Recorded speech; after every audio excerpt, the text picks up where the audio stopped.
common things that we get asked, having worked on crowdsourcing for about 18 months and having built a crowd of experts, is how are people motivated in the crowd? Is it as simple as just paying them money and making sure that they can make enough money and they see that increasing over time, or is there more to it?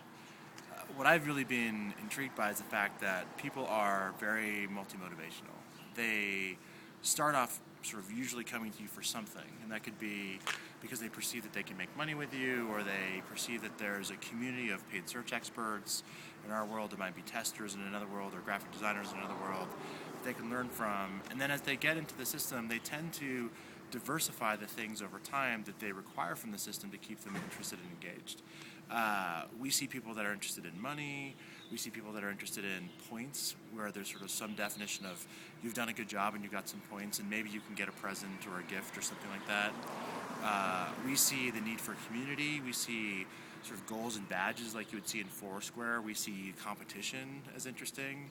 I think at my last count there were 7 or 8 different forms of motivation that we see in the system.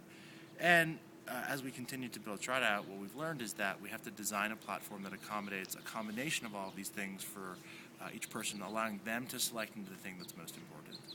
At the end of the day, this is not very different than if you think about your engagement in a company. You might join a company because of a salary it'll get you, or a piece of equity that you can get with it, or the fact that you love your boss, or it's in a great location, or something like that.